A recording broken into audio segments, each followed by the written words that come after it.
मैंने कल SBI GA 2025 के DV एक्सपीरियंस आपके साथ शेयर किया था। उस पर बहुत सारे आपके जो डाउट्स आ रहे थे, मैंने सोचा एक वीडियो में सारे जो भी इम्पोर्टेंट होंगे सारे मैं लेके क्लियर कर दूँ उसको। ये वीडियो उसके रिगार्डिंग मैं बना रहा हूँ। आपके जो भी डाउट्स थे इसमें ऑलमोस्ट सब क्लियर हो जाएंगे, और भी कुछ रहेगा तो आप पूछ सकते हैं बाद में। तो पहला जो डाउट था वो कैरेक्टर सर्टिफिकेट के बारे में था।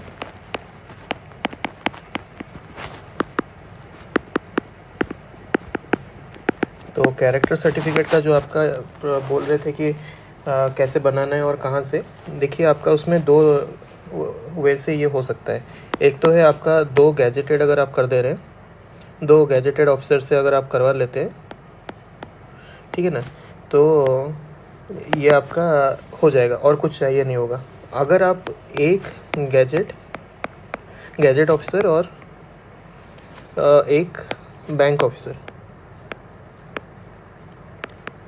अगर आप करवा रहे हैं तो आपको उसके साथ एक कॉलेज का भी कैरेक्टर सर्टिफिकेट चाहिए होगा।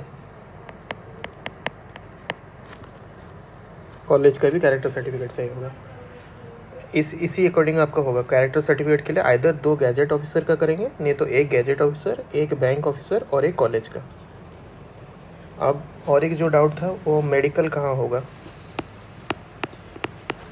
मेडिकल के लिए हमारा जो हुआ था वो तो वहाँ पे एक मेडिकल ऑफिसर थे जिन्होंने बेसिक जो टेस्ट वगैरह, जैसे आपका BP, पल्स, ये सब वही करवा देते हैं।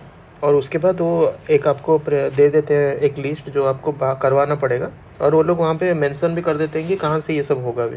तो आपको उसके लिए कोई वरी करने का ज़रूरत नहीं है। वहाँ पे वो बता भी देंगे कि कहाँ कहाँ जाके कौन कौन सा टेस्ट करवाना है। अब आपका जो डाउट था वो फास्टिंग में कैसे रहेगा, तो आइदर वो बोलेंगे कि कुछ टेस्ट आज आपका कंप्लीट होने के बाद DV उसी दिन सेम डे पे आप करवा लो, और बाकी का जो फास्टिंग वाला रहेगा जो बच जाएगा, और फास्टिंग जो होगा वो अगले दिन सुबह आप आके करवा देना। हमारे सेंटर में ऐसे हुआ था कि हम लोग का जब DV ख़त्म हुआ आसपास वही 5 बजे के आसपास हमारा ख़त्म हुआ शाम के, तो कुछ जो टेस्ट था ECG, एक्सरे, वो सब हम लोग उसी दिन करवा लिए शाम को, 3 तारीख दिन। और 4 तारीख सुबह को हम उसका फास्टिंग वाला जो था, और मेरा कुछ आई चेकअप और ऑडियोमेट्री वो सब बच रहा था, वो मैंने करवा लिया। और अब जो प्रेफरेंस के बारे में बता रहे थे, और एक प्रेफरेंस के बारे में भी डाउट था। तो हमारे में क्या हुआ था कि प्रेफरेंस हम लोग को 3 प्रेफरेंस भरने के लिए वो लोग बोले थे पहले से। मतलब वहाँ पे ही वो लोग जब फॉर्म दिए वहाँ पे मेंशन था कि 3 प्रेफरेंस, वो आप अपने अकॉर्डिंग भर लेंगे। अगर वैकेंसी रहा तो शायद मिल सकता है, वो तो मुझे पता नहीं, लेकिन 3 प्रेफरेंस मतलब डिस्ट्रिक्ट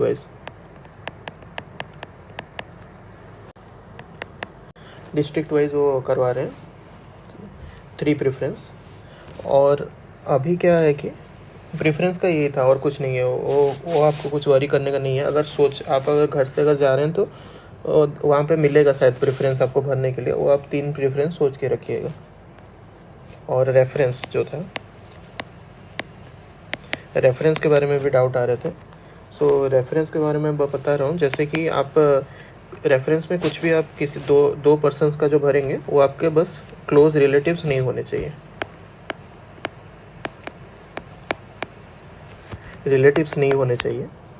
आप अपने कुछ दोस्तों से भी भरवा सकते हैं। मैंने तो अपने एक दोस्त का करवा लिया था, तो फ्रेंड या फिर नेबर्स, ऐसे किसी का भी कर सकते हैं, बस रिलेटिव्स नहीं होने चाहिए वो आपके। ये था जो आपका रेफरेंस भरने के लिए। ड्रेस कोड के बारे में, ड्रेस कोड आपका वैसे तो मैंने फॉर्मल पहना था, लेकिन वहाँ पे ऐसे कुछ मेंशन नहीं है। नॉर्मल भी ड्रेस पहन के बहुत जन आए थे, कैजुअल भी। आप जैसे भी, आपको ये वाला आपके ऊपर डिपेंड करता है, फॉर्मल भी चलेगा या फिर कैजुअल भी चलेगा, क्योंकि वैसे कुछ मेंशन नहीं है। फिर आपका आ रहा है ग्रेजुएशन पासिंग डेट का।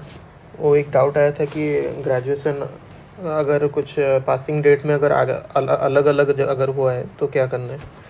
तो पासिंग डेट ये मेरे साथ भी हुआ था। जैसे कि मेरा जो प्रोविज़नल डिग्री था उसमें मेरा अलग पासिंग डेट था, और जो अभी फाइनल आया था वो मैं सब मतलब एक हफ़्ते पहले ही मुझे मिला था। सो उसमें अलग डेट था। सो मैंने दोनों सबमिट किए। वो बोले दोनों का ज़ेरॉक्स सबमिट कर दो, तो मैंने दोनों सबमिट कर लिए। अगर आपके पास पासिंग डेट अलग क्यों है उसके रिगार्डिंग अगर वैलिड रीज़न है तो कोई प्रॉब्लम नहीं है। वहाँ आप क्या वो वाला पासिंग डेट क्यों भरे हैं वो आप बता दीजिएगा और वो एक्सेप्ट हो जाएगा। सर्किल के लिए सर्किल मेरा कौन सा सर्किल था अगर आप पूछ रहे थे, सो मैंने पटना सर्किल से दिया था, और मेरा जो डीवी था वो रांची में था। अब मेडिकल एक्सपेंस के बारे में अगर पूछ रहे हैं तो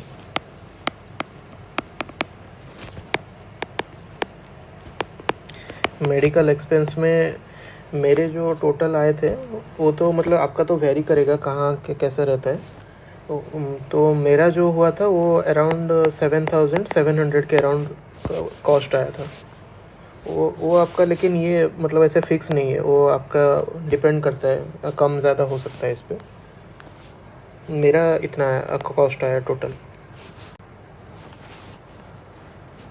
अभी जो आप और एक पूछ रहे थे एनओसी के बारे में, एनओसी अगर नहीं मिला है तो कैसे होगा। सो हमारे में भी एक कैंडिडेट जो थे वो अभी जॉब कर रहे हैं, उनका एनओसी अप्लाई कर लिए हैं लेकिन एनओसी आया नहीं था। सो उन्होंने तो अंडरटेकिंग लिख के दे दिया कि ज्वाइनिंग से पहले वो लाके सबमिट कर देंगे। तो वहाँ पे आप अंडरटेकिंग से भी होता है ये। आपके पास अगर अभी तक एनओसी नहीं आया, हमारे सेंटर में ऐसे किए कि अगर नहीं आया है तो आप अंडरटेकिंग लिख के दे दीजिए, ज्वाइनिंग से पहले आप ला के सबमिट कर दीजिएगा। सो इसका कोई प्रॉब्लम इतना आएगा नहीं आपको। और पैन कार्ड का जो इंस्टेंट पैन के बारे में बता रहे हैं,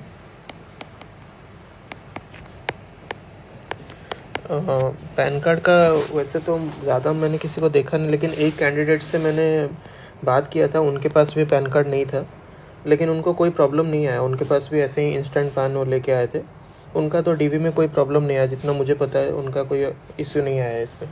तो आपका अगर इंस्टेंट पैन भी है तो आई डोंट थिंक इसमें कुछ आपको प्रॉब्लम आएगा। एज जो आप पूछ रहे थे, एज प्रूफ कैसे दे रहे हैं। एज प्रूफ के लिए मैंने तो 10th सर्टिफिकेट दिया था और यही एक्सेप्ट होता है, मोस्टली हर कोई यही देते हैं, 10th marksheet, 10th certificate sorry.